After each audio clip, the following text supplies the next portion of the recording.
Buenas tardes a todos. Nada más déjenme, vamos a dar unos minutos más para que terminen de ingresar los demás participantes. En un momento ya empecemos.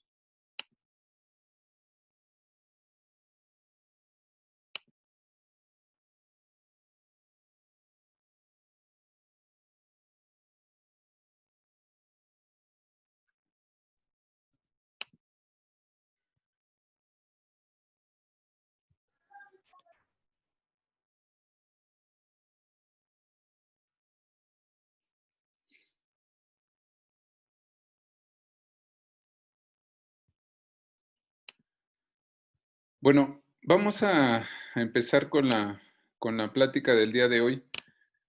Eh, ya saben, bueno, a los participantes les pido de favor que apaguen sus micrófonos y si tienen alguna pregunta durante el transcurso de la reunión, eh, prenden en ese momento su micrófono para hacer la pregunta que tengan y posteriormente ya continuamos para que no se vaya a.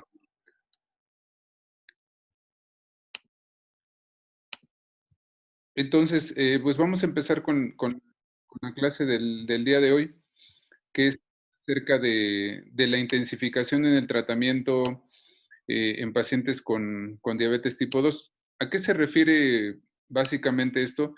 Es en aquellos pacientes en los que nosotros pues ya implementamos las estrategias para darle a los pacientes antidiabéticos y a pesar de eso no hemos logrado llegar a metas de control en este tipo de pacientes. Entonces, los objetivos de esta sesión van a ser analizar a partir de diferentes estrategias de intensificación de tratamiento en pacientes con diabetes. Vamos a empezar con un caso clínico en el cual nosotros tenemos un hombre de 48 años de edad con antecedentes de diabetes tipo 2 de 20 años de diagnóstico. En tratamiento actual con glibenclamida, 10 miligramos cada 8 horas. Está tomando también acarbosa, 50 miligramos cada 8 horas antes de los alimentos. Metformina, 850 miligramos cada 8 horas.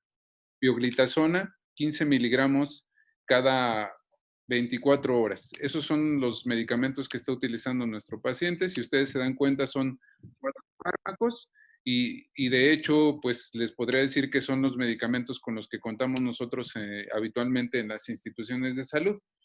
Incluso si se dan cuenta ya con una dosis más elevada de lo que debería de ser la terapia con antidiabéticos orales.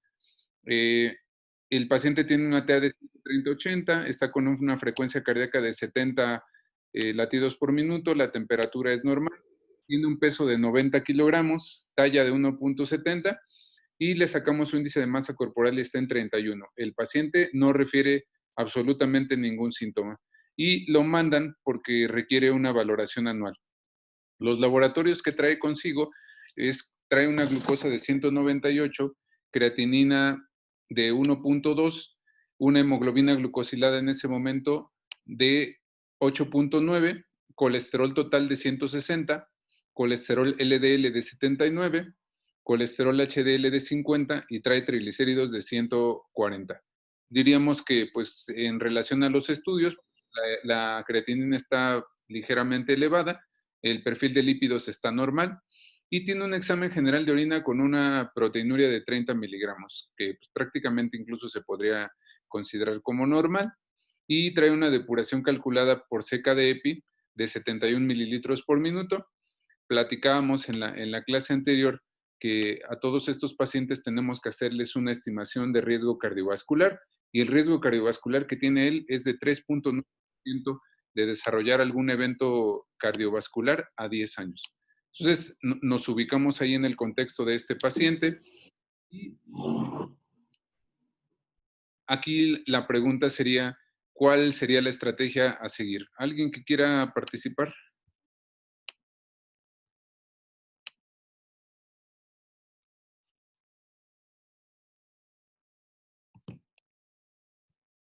¿Nadie? A ver, por ahí uno de mis R1. Flor.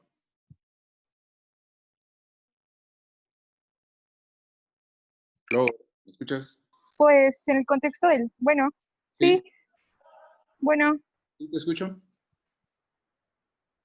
en este caso el paciente por el riesgo que tiene, podríamos utilizar empaglifosina, canaglifosina o incluso iniciar terapia con insulinas con él, porque pues sí, o sea, el paciente evidentemente no está en meta.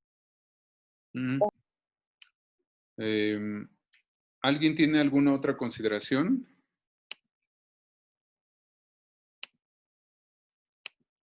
Gima.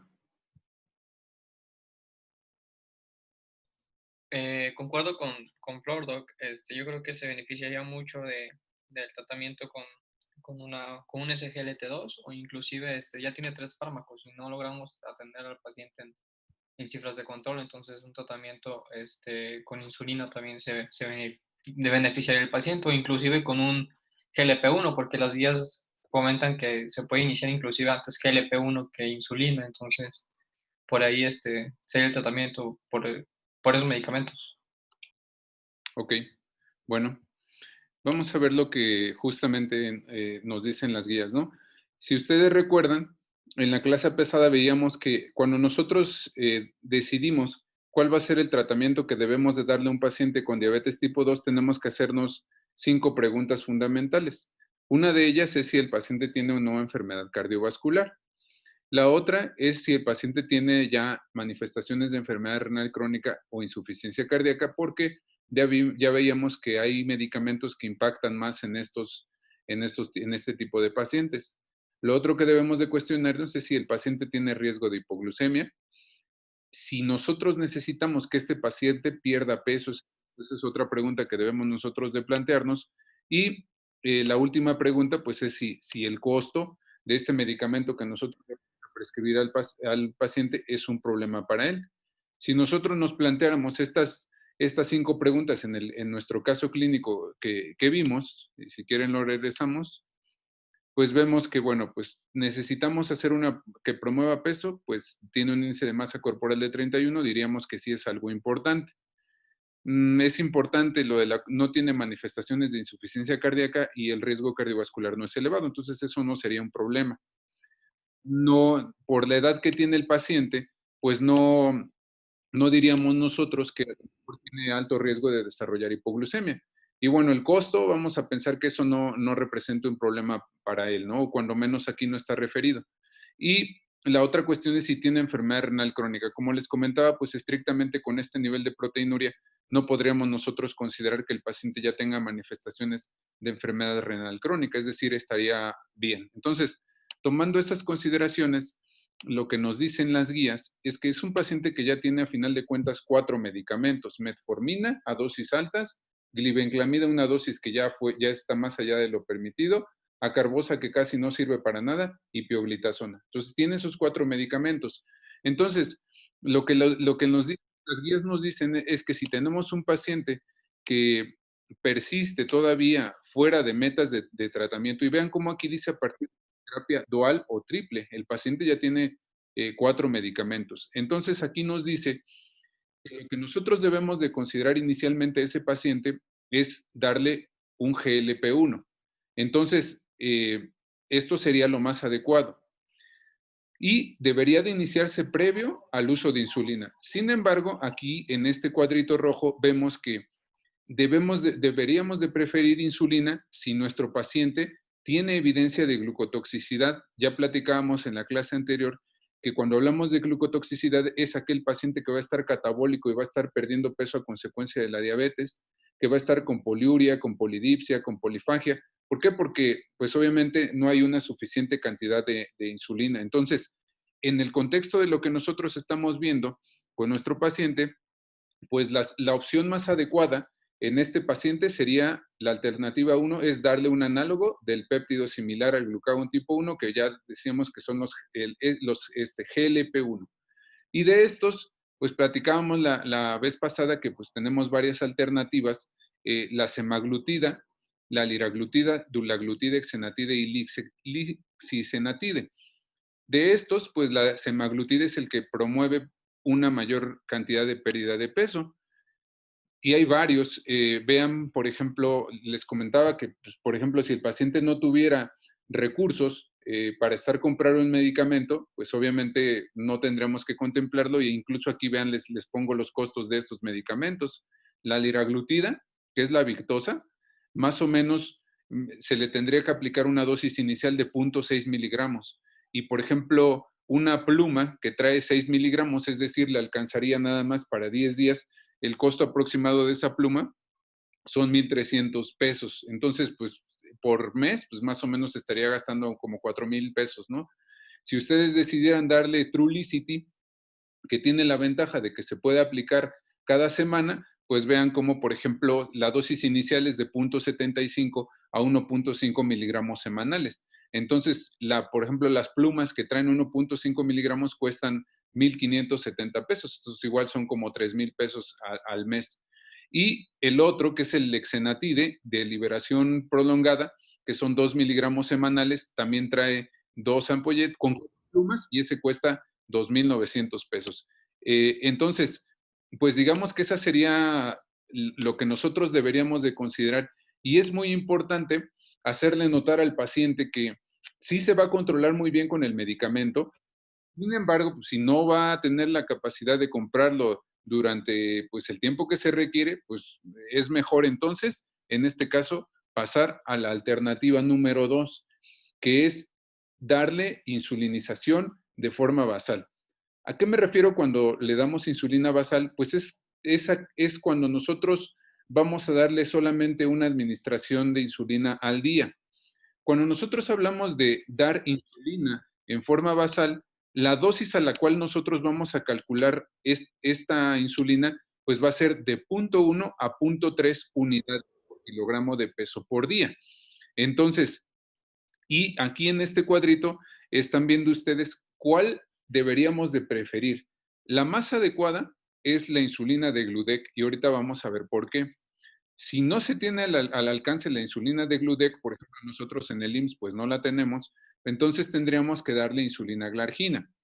Y si pues no se contara con insulina glargina, pues entonces podemos usar nosotros insulina NPH. Se los digo porque, por ejemplo, en las unidades de medicina familiar, pues no se cuenta más que con insulina NPH, a menos que nosotros hagamos la prescripción de insulina glargina. En el caso del hospital, pues sí tenemos la disponibilidad de las dos. Entonces, ¿a quién vamos a elegir empezar con punto 1? Pues aquellos pacientes que tengan mucho riesgo de hipoglucemia. Entonces, pacientes geriátricos que digamos que tengan estado de fragilidad, pacientes con enfermedad renal crónica, ya sobre todo que ya estén en estadio 5 y que estén con diálisis, pacientes que tengan insuficiencias cardíacas descompensadas, pacientes que tengan EPOC descompensado, pacientes con insuficiencia hepática descompensada o pacientes que, por ejemplo, tengan más de 2 comorbilidades aunque estén compensadas. ¿Por qué? Porque la hipoglucemia en este tipo de pacientes pues es más grave. Entonces, en ellos vamos a elegir esa dosis. ¿En quién vamos? Les diría que en la mayoría de los pacientes tenemos que elegir la dosis de 0.2 y ahí empezamos.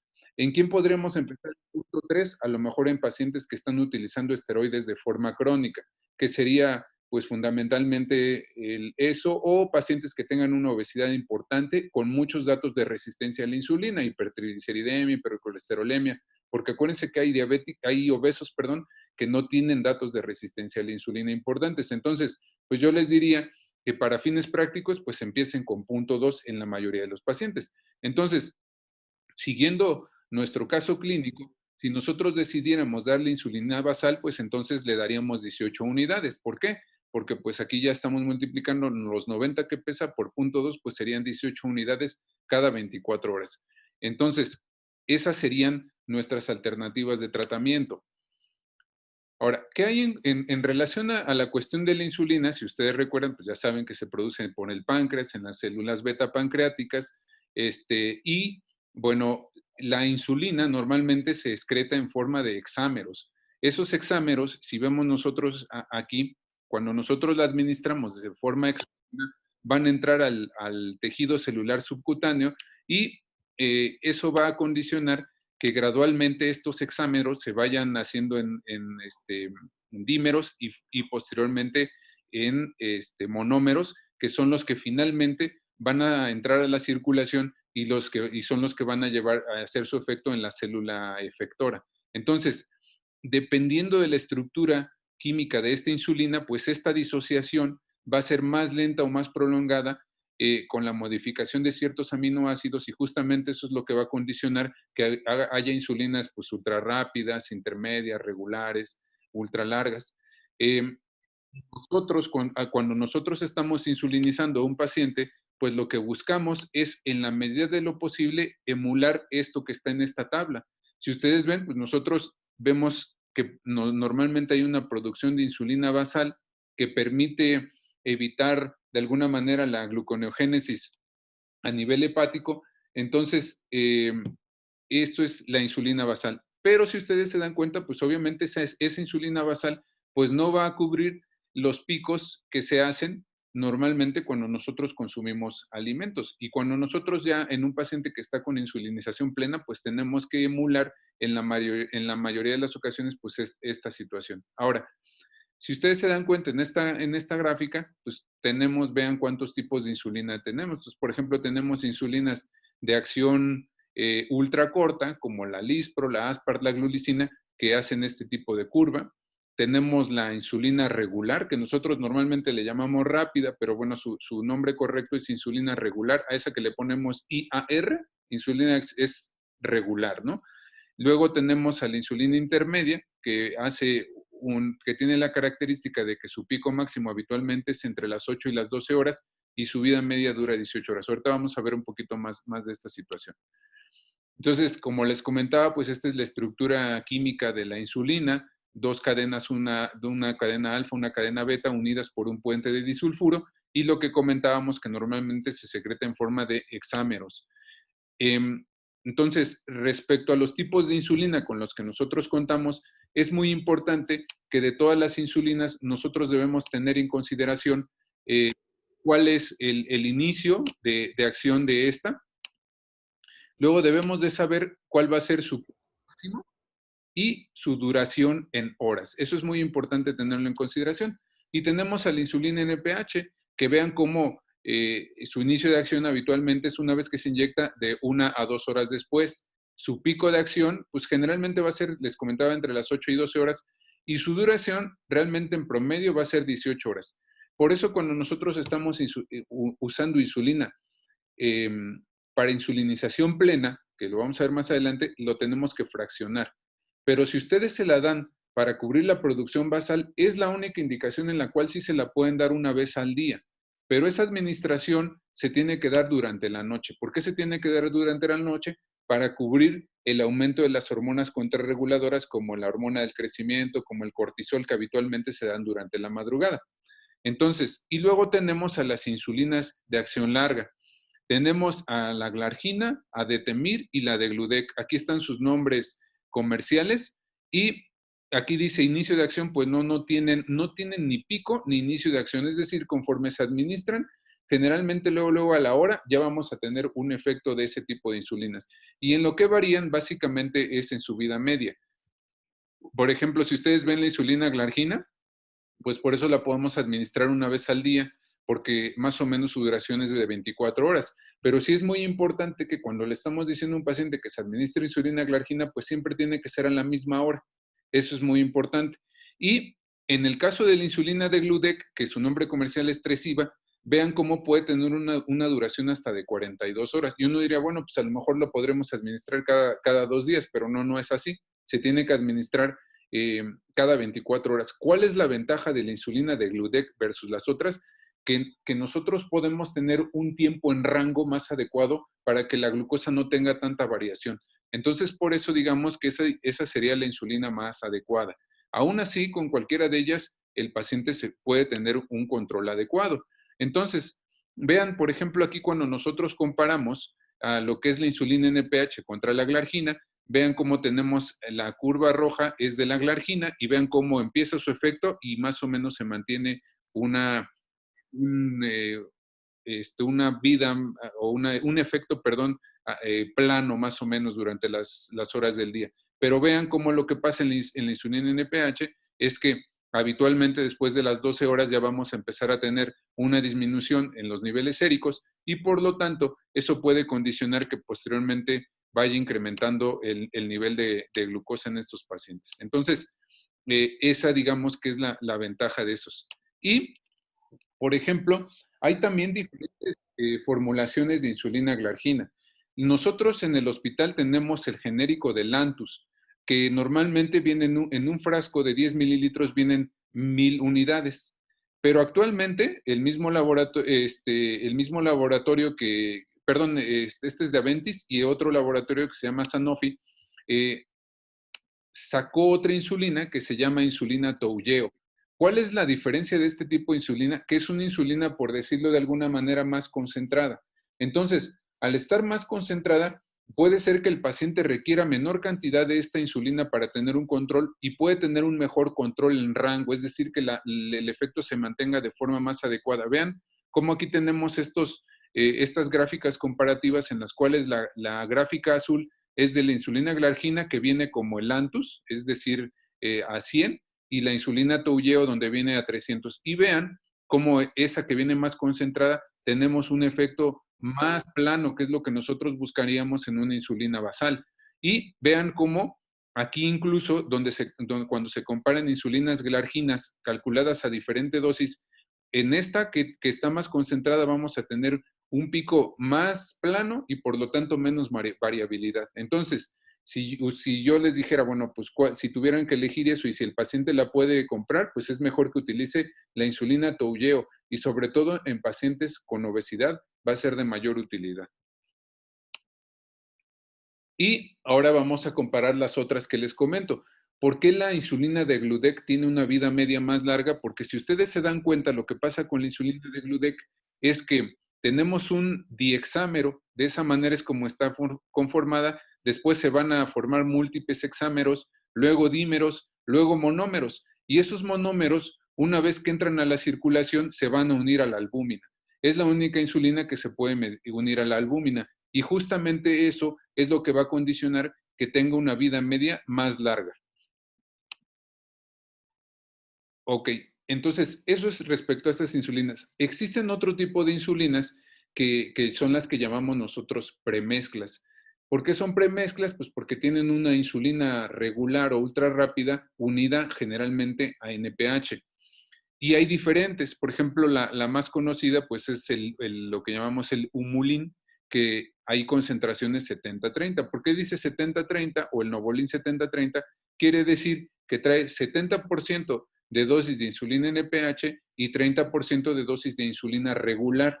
Entonces, por ejemplo, si ustedes le prescribieran a un paciente 20 unidades de Humulin, por ejemplo, que se las pusiera en la mañana, pues de esas 20, 14 serían de insulina NPH y las otras 6 serían de insulina regular. Hay otras que también tenemos el Humalog Mix, vean diferentes concentraciones, 75-25, 50-50, 70-30, y todas tienen esas características de las concentraciones. A mí en lo personal no me gusta utilizar este tipo de insulinas. ¿Por qué? Porque a lo mejor lo que ocurre con estas insulinas es que el paciente puede simplificar su administración porque solamente se tendría que dar 2 piquetes al día. Y sin embargo, si nosotros le damos una insulinización plena, el paciente habitualmente va a terminar inyectándose 4 veces al día. ¿Por qué? Porque la insulina glargina no se puede mezclar con ninguna de las otras. Recientemente salió una mezcla que se llama Risodeg, que esa contiene 70% de insulina de Gludec y 30% de insulina Lispro. Ahorita que veamos lo de las insulinizaciones, les voy a decir por qué no es tan adecuado estas mezclas rígidas. Y vamos a ver por qué, aunque sí existen en el mercado, es importante conocerlas. Bueno, ya hablamos un poco de la cuestión de las insulinas. Una vez que ya le empezamos al paciente la insulinización basal, que ya decíamos que habían sido 18 unidades las que le dimos, le tenemos que decir cómo se tiene que estar monitorizando. Y entonces le vamos a decir al paciente que una vez que se empiece la administración de insulina, le vamos a tomar glucosa capilar de ayuno, es decir, antes del desayuno, cada tercer día.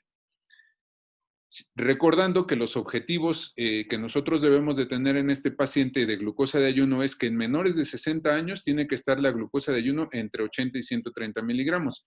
y en pacientes mayores de 60 años entre 100 y 140 miligramos. Entonces, ¿qué le vamos a decir al paciente? Que va a estar aumentando 2 unidades gradualmente hasta mantener un nivel de glucosa deseado. Y entonces, si nosotros desglosamos esto, vamos a suponer que nuestro paciente, 3 días después de que empezó a aplicarse las 18 unidades, vamos a pensar que se las aplicó el lunes. Entonces, martes, miércoles, el jueves, se la checa y salió en 160.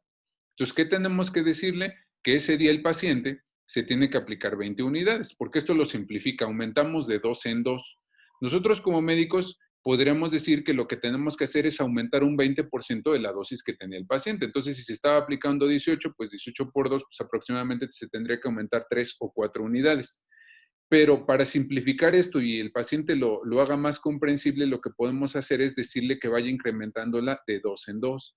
Entonces tenía 160, pues entonces ahora se va a aplicar 20. Y 3 días después vamos a suponer que tiene una glucosa de 140, pues todavía está fuera de rangos por la edad que tiene el paciente. Entonces, pues ya se aplicaría 22. Y 3 días después se la vuelve a checar y ya tiene una glucosa de ayuno de 120 miligramos. Entonces, pues ya le diríamos al paciente que debe de continuar con 22 unidades, es decir, ya no tiene que regresar a la dosificación que habíamos iniciado previo.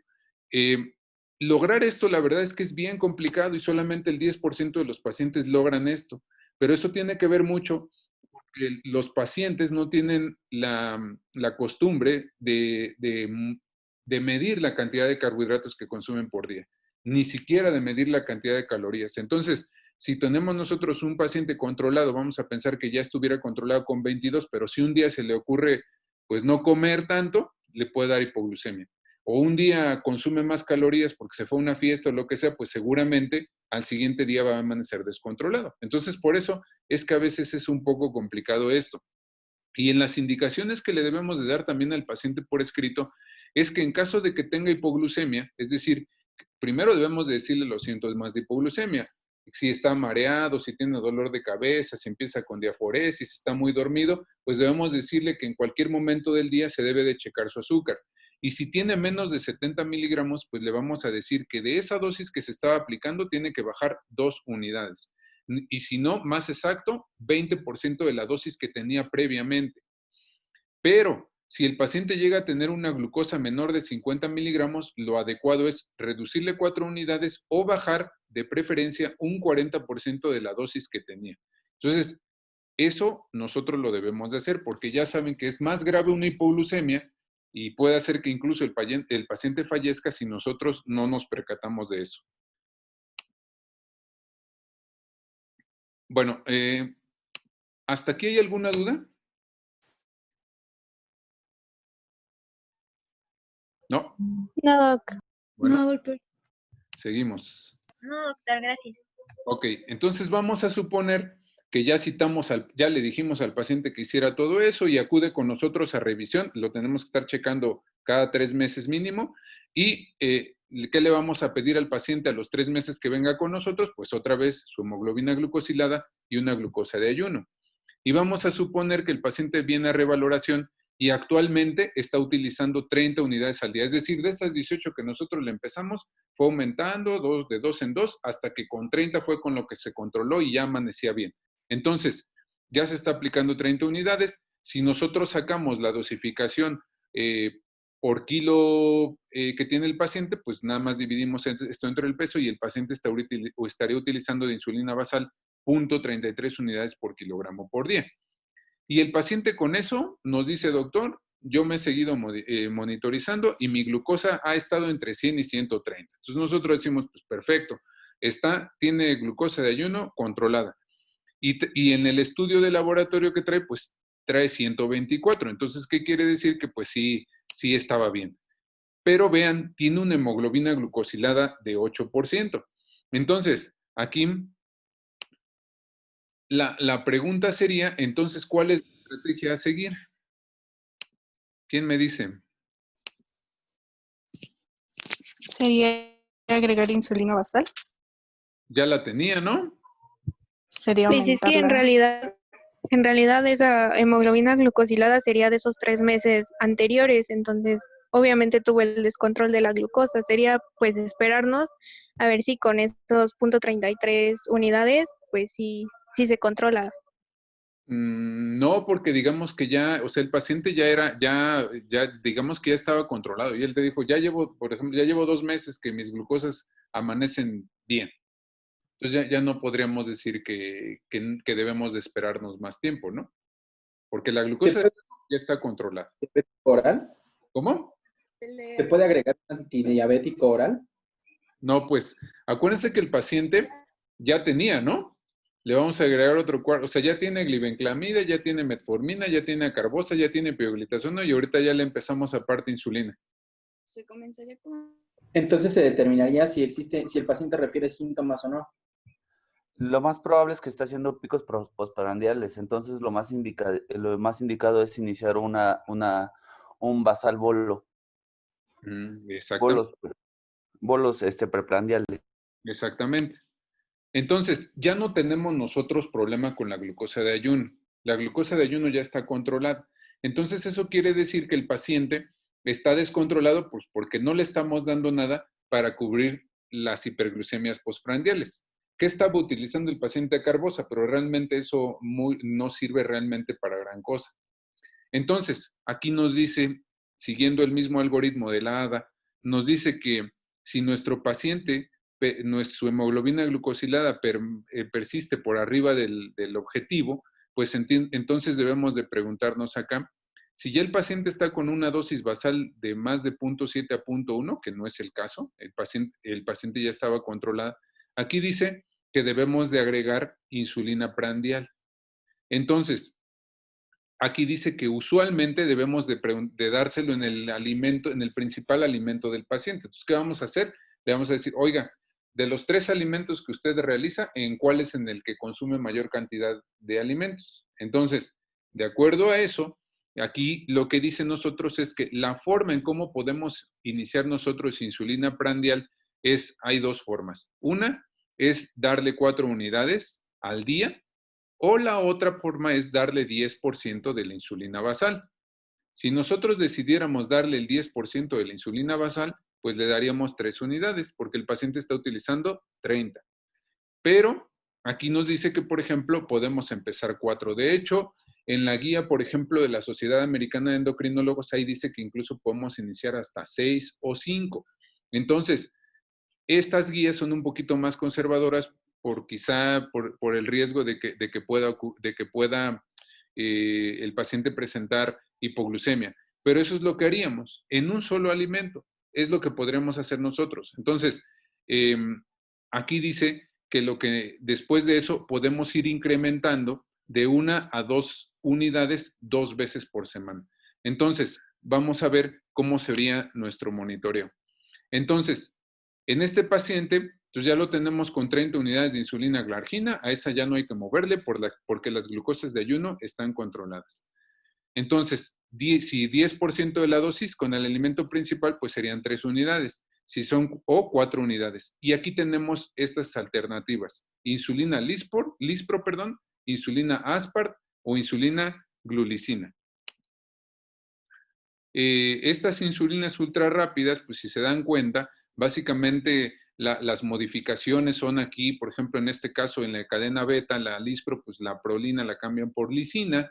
En el caso de la aspart, pues la prolina la cambian por aspartato y la glulicina, la lisina por glutamina. Eso es lo que se haría en las modificaciones genéticas.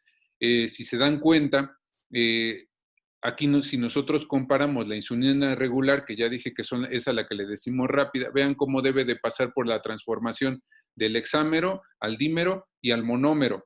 Por eso es que esta insulina, si nosotros decidimos administrársela a un paciente, debemos de administrársela habitualmente 30 minutos antes de que empiece a consumir sus alimentos, entre 30 y 45 minutos. Y vean cómo en el caso de, por ejemplo, la insulina lispro, pues del hexámero automáticamente se va a disociar en monómeros y justamente por eso es que tiene una absorción más rápida.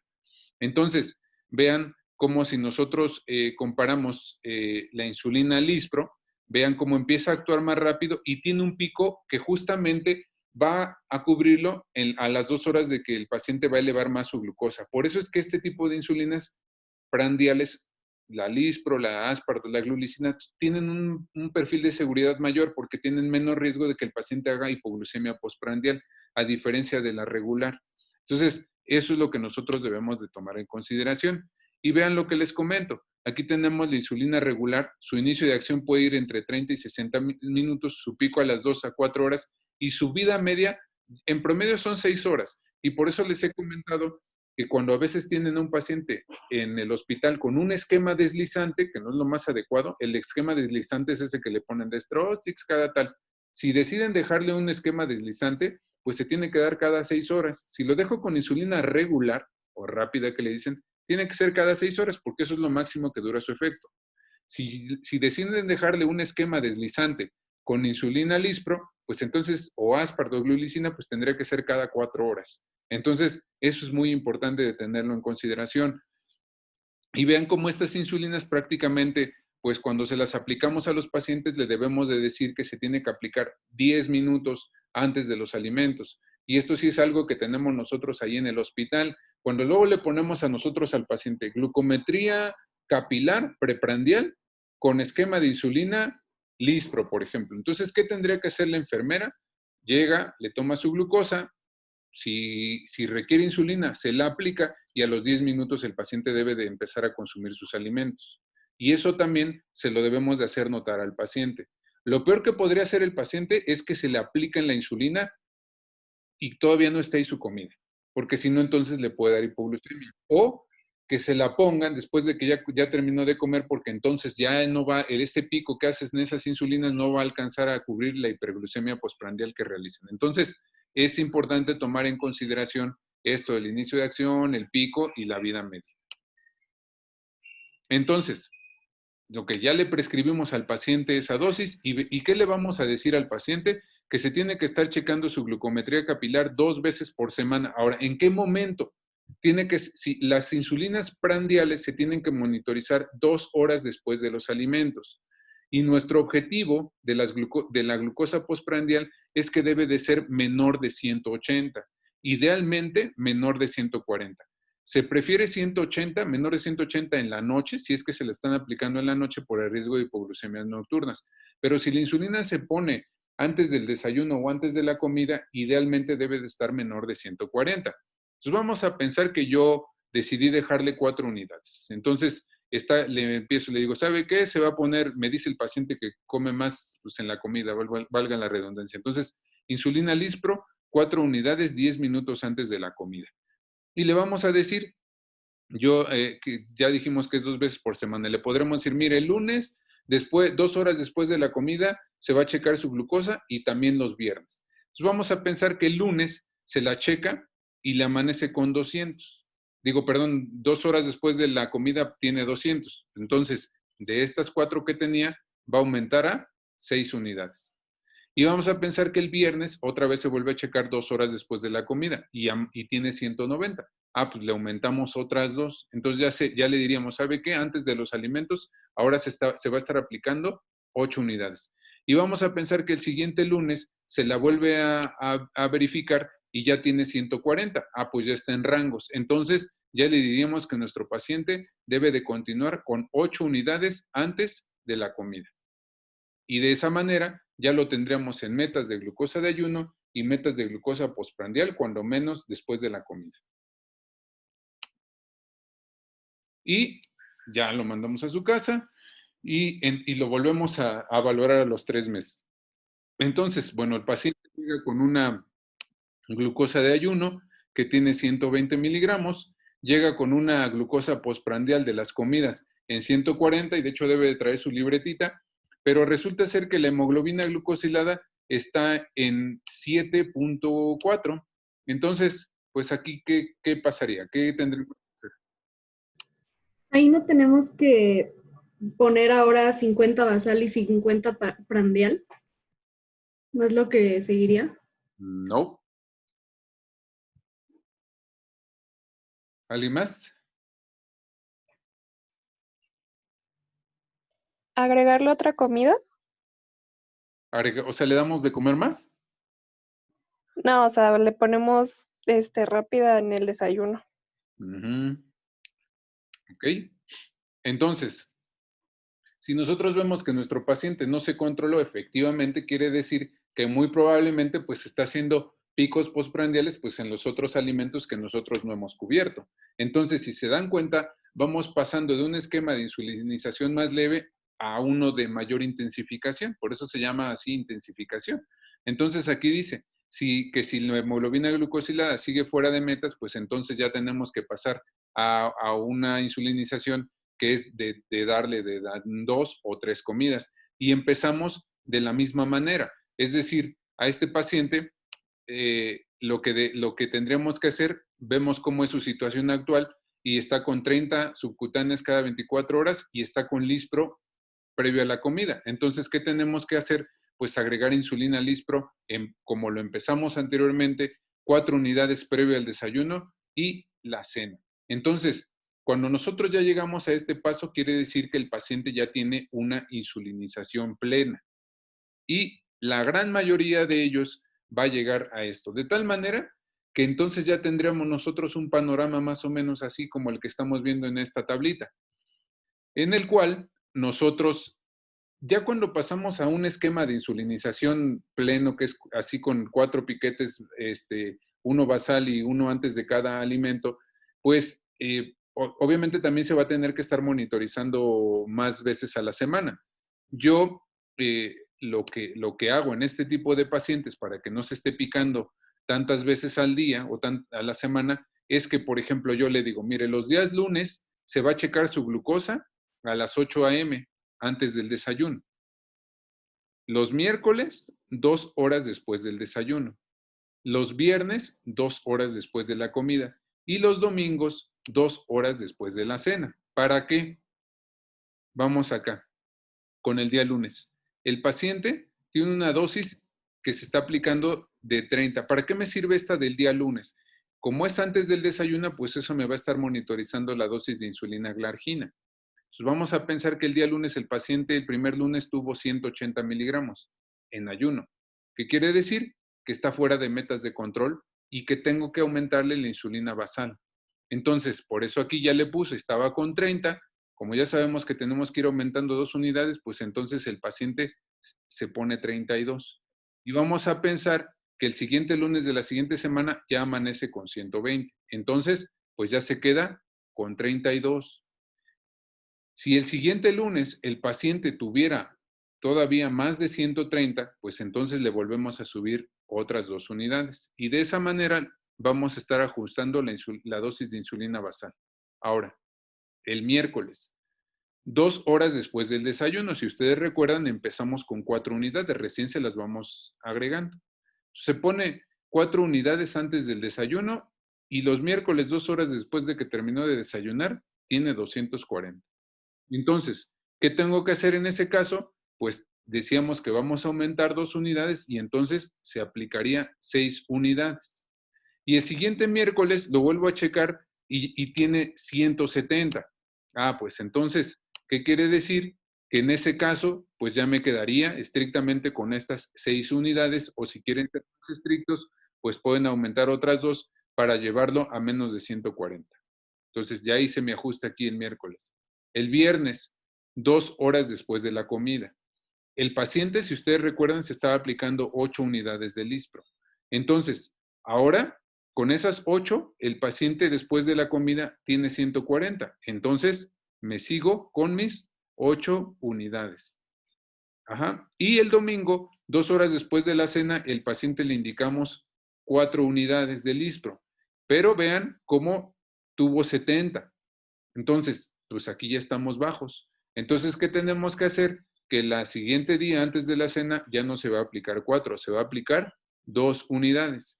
Y entonces vamos a pensar que el siguiente domingo y ya tendría 130. De tal manera que de un esquema que empezamos 30, 4, 8, 4, vean cómo nos van quedando esquemas que se van flexibilizando de acuerdo a las necesidades que tiene el paciente. Entonces aquí ya tenemos 32, 6, 8 y 2. Vean cómo son dosificaciones diferentes. ¿Por qué? Porque esto está relacionado con la cantidad de alimento que consume el paciente en cada uno de ellos. Entonces, de esa manera, nosotros vamos a ir ajustando nuestras dosis, pero no podemos hacerlo si nosotros no le decimos al paciente cómo se tiene que estar monitorizando. Eso es bien importante, darles una tablita donde decirles, a ver, mire, estos días se los va a checar aquí y me va a ir apuntando aquí las cifras de glucosa. Bueno, ¿de este caso tienen alguna duda? Yo. Se supone, o bueno, nos comentó que la insulina basal pues no se puede combinar con la ultra rápida, ¿no? Entonces, en el horario para aplicar la basal es en la noche, pero para no combinarla con la cena sería después de esas 2 horas postprandiales. No, o sea, por ejemplo, normalmente o sea, la insulina, en este caso glargina, de Gludex, se pueden administrar a cualquier hora del día. Sí se prefiere que sea en la noche. Yo les diría que a lo mejor díganle que se la apliquen entre 8 y 9 de la noche. Pero vamos a pensar que el paciente les dice que pues cena a las 8, ¿no? Entonces, no hay problema. O sea, se aplica con una jeringa la insulina glargina y con la otra y en otra jeringa se aplica la insulina Lispro o la que le hayan dejado antes del alimento. O sea, no hay problema que se las ponga al mismo tiempo. ¿Sí? Sí, gracias. ¿Alguna otra pregunta? No, bueno, vamos al otro. Entonces, mujer de 55 años de edad, diabética tipo 2 de diagnóstico en tratamiento actual con metformina, 850 miligramos cada 8 horas, glibenclamida, 10 miligramos cada 12 horas, y no lleva a la paciente automonitoreo, y es enviada a valoración por descontrol glucémico. Y sus signos vitales, vean, está bien, su índice de masa corporal 36, tiene una obesidad de grado 2, pero ella se refiere asintomática. Trae una glucosa de ayuno de 320 miligramos, trae una hemoglobina glucosilada de 12% y trae un colesterol total de 240 con triglicéridos de 300 miligramos. Entonces, aquí la pregunta sería, ¿cuál sería la estrategia a seguir con esta paciente? Pues ahí sí sería iniciar el bolo basal antes de cada comida. Ajá, ¿alguien más? Y también quitarle la glibenclamida, ¿no? Porque tendría más riesgo de hacer hipoglucemias. Ajá. Esa es otra cosa importante. Ya cuando un paciente lo tienen prácticamente con insulina, la recomendación es que le deben de quitar ya la sulfonilurea. O sea, ya no tiene ningún caso que se la sigan dando. ¿Puede ser empezar un GLP-1? Podría ser, pero no. Bueno, la estrategia es justamente, regresamos otra vez a nuestro cuadrito, y aquí nos dice que si nosotros tenemos una hemoglobina glucosilada mayor de 11 o tenemos evidencia de glucotoxicidad, pues ya entonces nosotros tenemos que empezar, de acuerdo a esto, vean, pues tiene 12%, aquí necesitamos que el paciente tenga una reducción más rápida del nivel de glucosa.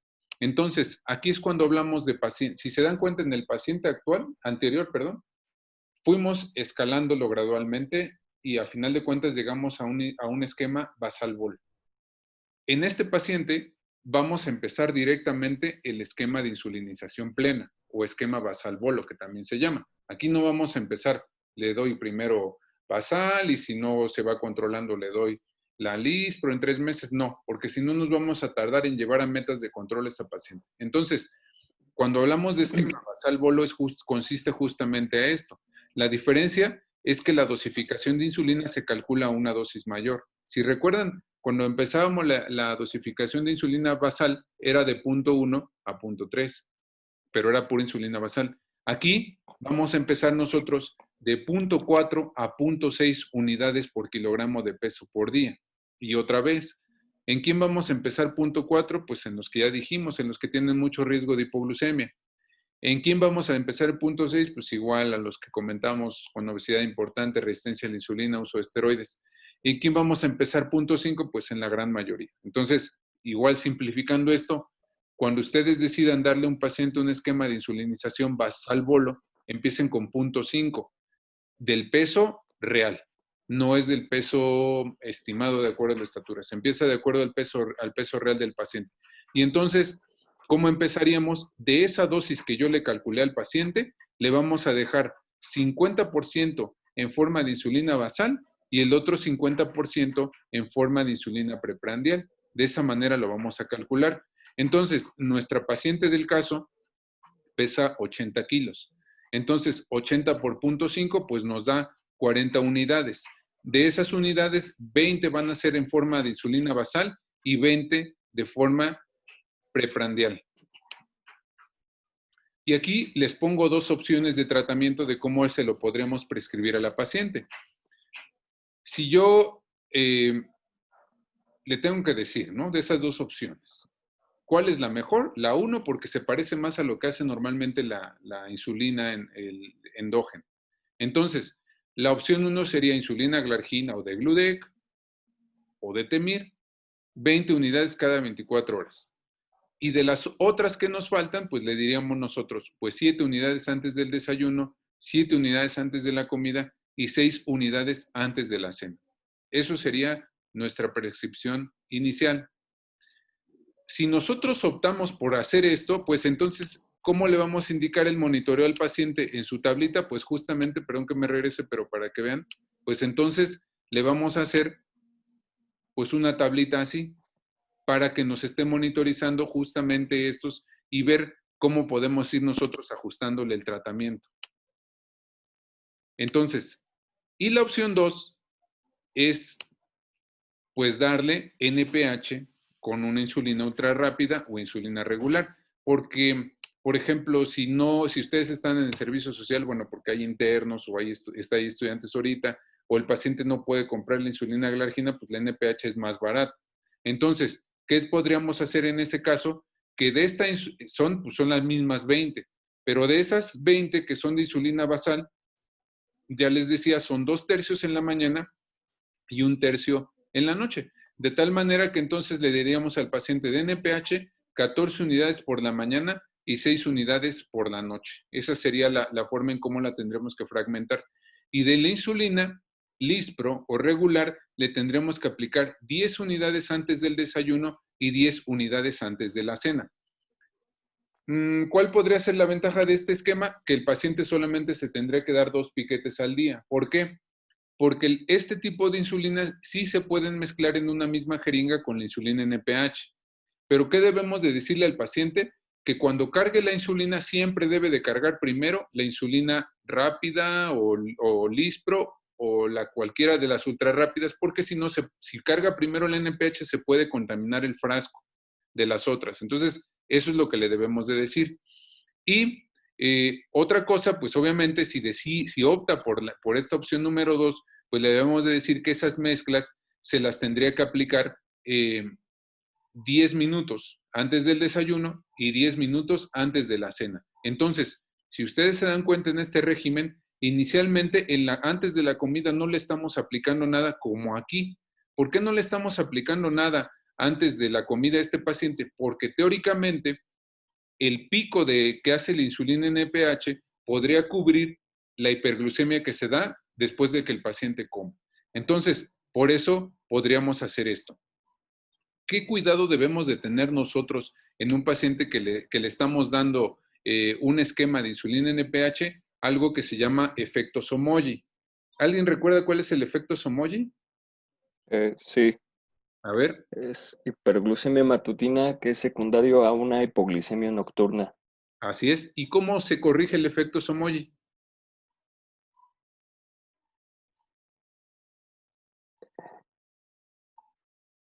Aumentando la insulina antes de la cena, ¿no? Prandial. No. Si le aumentamos la insulina antes de la cena, entonces le vamos a provocar más hipoglucemia. ¿Disminuyendo el bolo basal? No.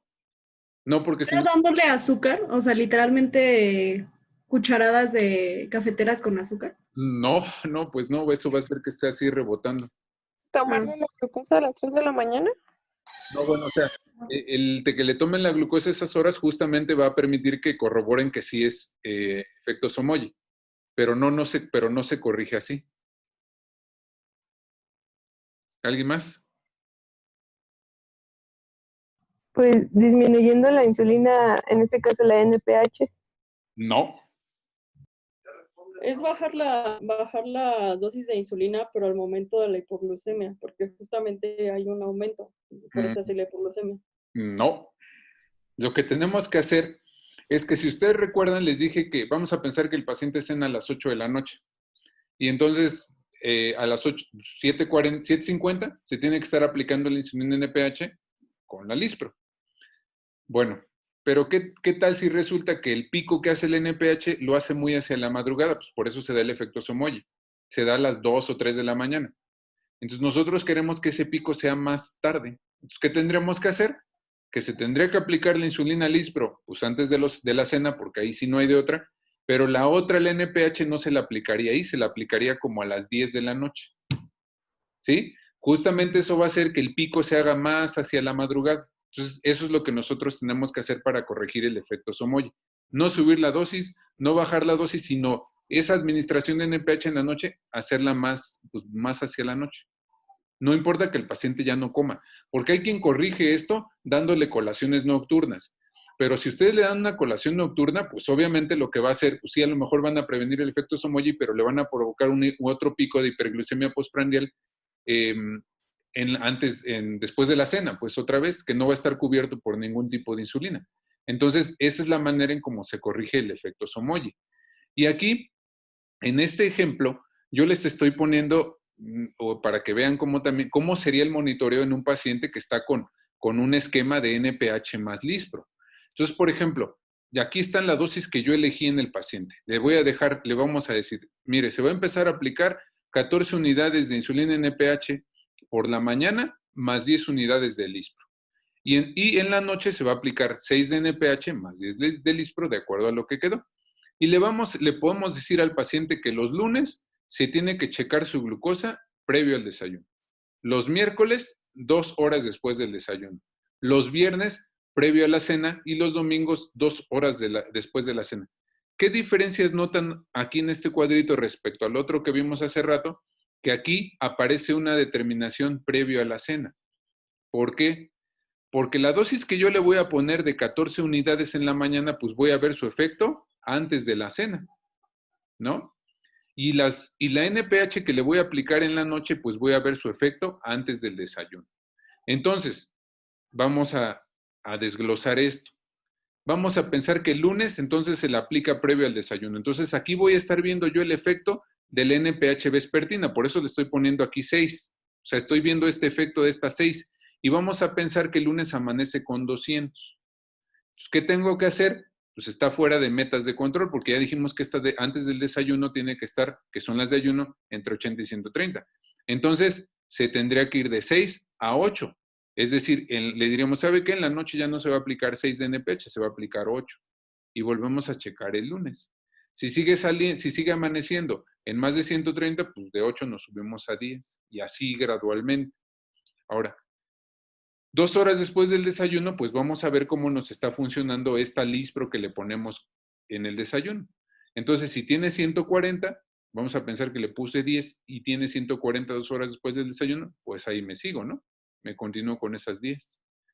Y luego, previo a la cena, voy a ver mi efecto de estas 14 que le estoy aplicando en la mañana. Entonces, vamos a pensar que le puse 14 en la mañana y previo a la cena le vamos a decir que se cheque su glucosa.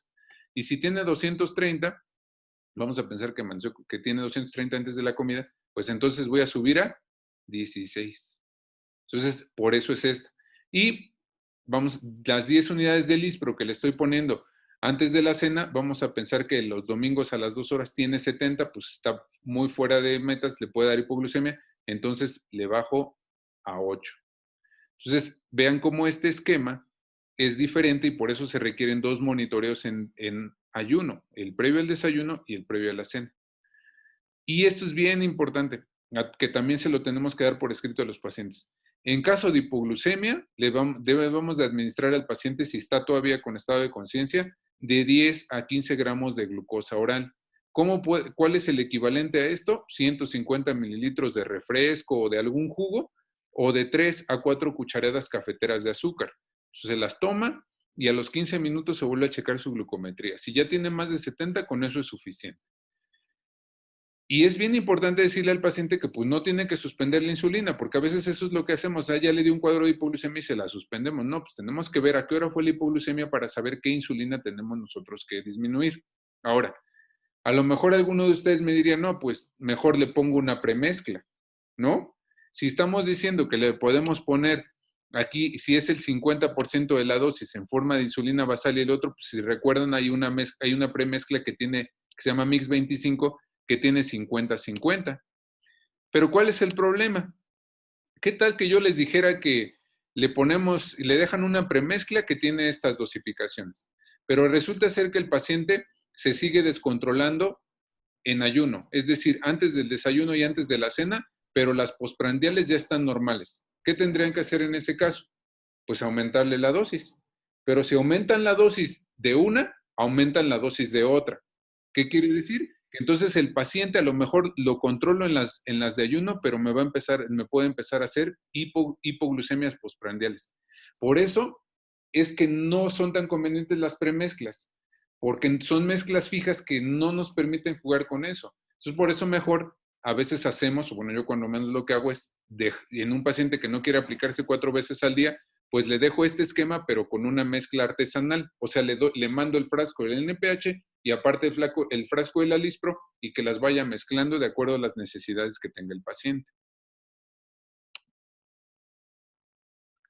Bueno, conclusiones. Entonces, nosotros debemos de darle oportunamente el tratamiento con insulinización al paciente cuando así se requiera. No tenemos que utilizar la terapia insulínica como una forma de amenaza para los pacientes, porque a veces les decimos, no, pues mire, si no se controla para la próxima, ahora sí le voy a poner insulina, y así lo traemos, ¿no? De por sí ya trae a veces las falsas creencias de lo que provoca la insulina. Y se ha visto que a veces pacientes que requieren insulina, a veces tardamos hasta 5 años en darles el tratamiento cuando ya lo requieren. Es muy importante concientizar al paciente respecto a la importancia del automonitoreo y del apego al tratamiento. O sea, automonitoreo aquí sí es importante. En un paciente que está con antidiabéticos orales no es necesario que se esté monitorizando cada tercer día o cada semana, pero aquí sí, porque eso depende el ajuste que nosotros le vamos a ir haciendo. Entonces dicen que solamente hay 2 tipos de pacientes diabéticos, ¿no? Los que no tienen glucómetro y los que no tienen tiras. Porque los que tienen glucómetro resulta ser que no tienen tiras porque no las compran. Los glucómetros traen 10 tiritas y pues ya luego ya no saben ni cuándo usan, ¿no? Y pues aquí no solo lo que hay en el IMSS es todo lo que existe, para que no se queden de nada más lo que tenemos nosotros. Vean cómo afuera hay otras alternativas que pueden ser muy buenas para los pacientes, pero hay que platicarlos y ver si las pueden conseguir. Y pues educación continua al personal de salud. Ahorita pues obviamente aprovechando que en esta plática pues tengo la fortuna de contar con médicos de pregrado, es decir, que de estudiantes, internos, por supuesto mis residentes, amigos míos que ya son doctores y les agradezco que estén aquí en la plática, pues lo que siempre he considerado es que pues, el tratamiento de la diabetes pues debe de ser de conocimiento de todos los que somos médicos generales, ¿no? Que pues somos generales y creo que todos en algún momento nos ha tocado atender pacientes diabéticos, ¿no? Y es muy importante tenerlos pues bien controlados en la medida de lo posible o que eso no dependa de nosotros, porque nosotros hacemos la prescripción y eso no implica que necesariamente el paciente vaya a estar utilizando los medicamentos que nosotros les damos, pero lo que siempre les digo yo a los pacientes, un 50% me corresponde a mí de darle el tratamiento que se requiere oportunamente, pero el otro 50% depende de usted, del apego al tratamiento y de las modificaciones en su estilo de vida. De otra manera, pues por eso es que solamente el 10% de los pacientes, como les digo, logran estas metas de tratamiento. Entonces, pues esta es una parte, les digo, esto es para pacientes que nosotros vemos con insulinización que están por la consulta externa. Ya nada más nos falta ver una clase que va a ser propiamente, aunque ya vieron algo la vez pasada con el doctor Ramón, vamos a reforzar un poquito la cuestión de la insulinoterapia, pero en pacientes que están hospitalizados y pacientes que, por ejemplo, salen por ejemplo, de las crisis hiperglucémicas, de los estados de cetoacidosis, cómo hacer el traslape y cómo debemos de estarlos tratando a los pacientes ya en el ámbito hospitalario. ¿Alguna duda que tengan? Yo tengo una duda. Por ejemplo, si el paciente está con hipoglucemia severa, o sea, menor a 40 miligramos de cilitro, ¿cuánto tienes que disminuir? ¿Del 20 al 30 o 40% de la dosis? Si tiene ya menos de 5, si el paciente ya tiene una hipoglucemia con menos de 50, tienes que reducir el 40% de la dosis que tiene el paciente. Obviamente, dependiendo de cuándo haya sido la hipoglucemia. Porque, por ejemplo, si fue después del desayuno y le habías puesto insulina lispro antes del desayuno, pues tienes que bajarle 40% de la dosis que tenía. Si, por ejemplo, la hipoglucemia fue en un periodo de ayuno, pues la que tienes que reducir es la dosis de insulina basal. Por eso es importante decirle al paciente, si le pasa esto, tiene que apuntar a qué hora fue. Ok. Yo, doctor, tengo una duda, doctor. ¿Sí?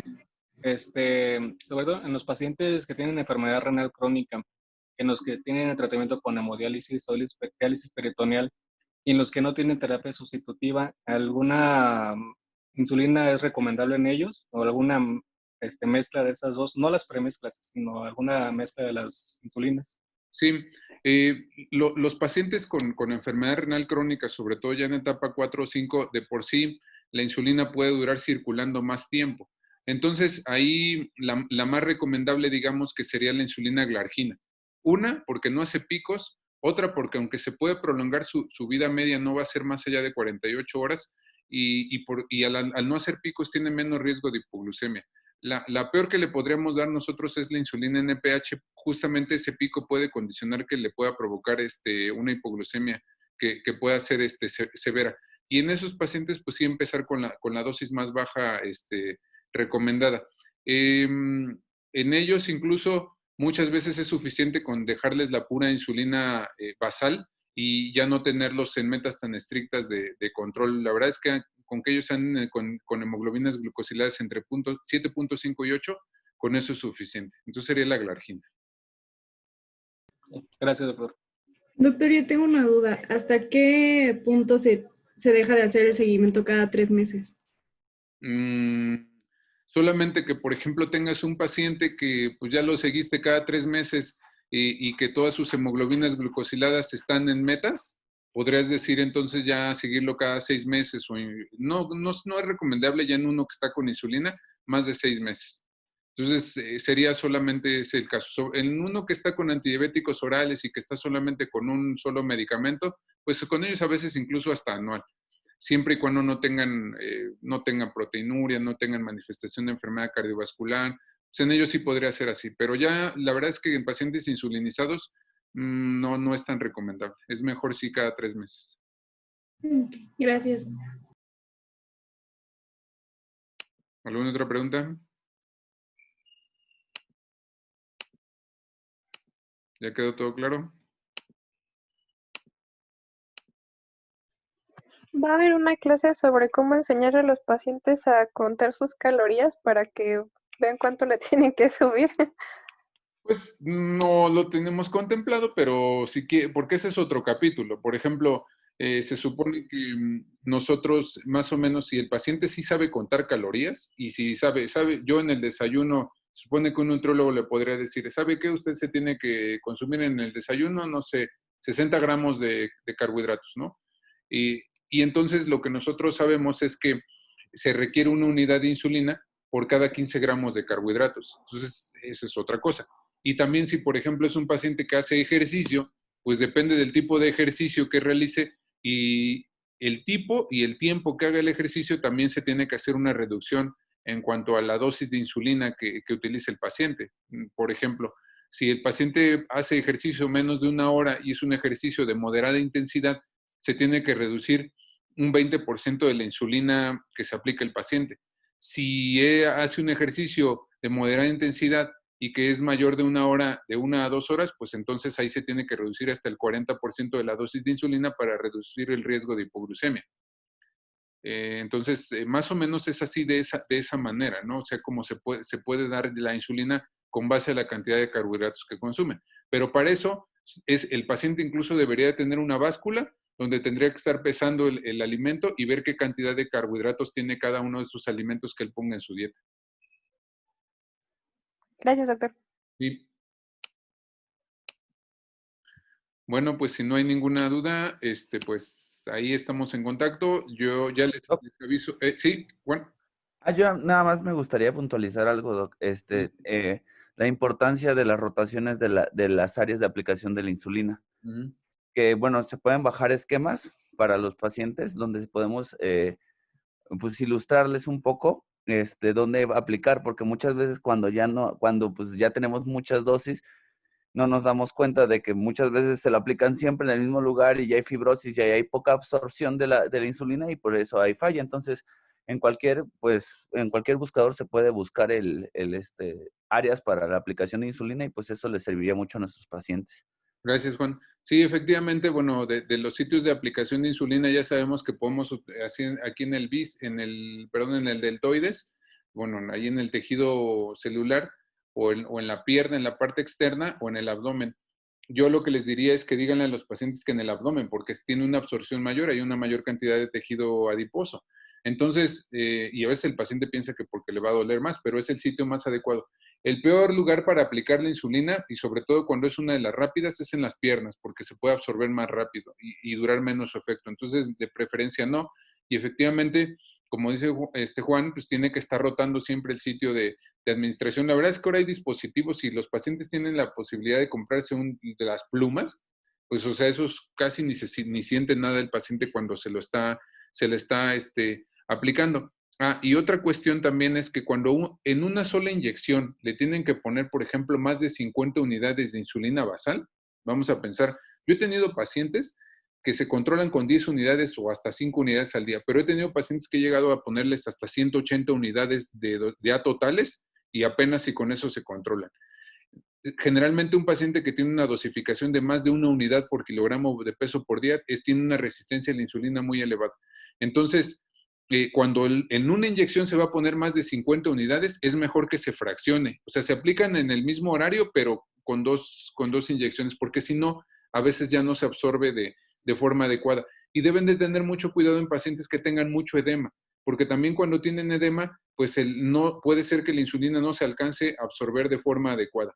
E incluso, por ejemplo, las jeringas que nosotros tenemos ahí en el hospital, esas no son muy útiles para eso, porque tienen su tapita donde a veces ahí se puede quedar parte de la insulina. Entonces tiene que ser de esa que viene pegada a la aguja al émbolo, porque si no, se desperdicia mucha insulina. Entonces, eso también es importante que se lo digamos a los pacientes. Bueno, ¿algún otro comentario? Bueno, pues gracias a todos por su presencia. Estamos en contacto, ahí nos seguimos viendo en el hospital y por aquí en las clases. Ya les aviso cuando vemos la otra que les comenté. Que tengan buena tarde todos. Gracias. Gracias. Gracias, doctor. Gracias, doctor. Gracias, doc.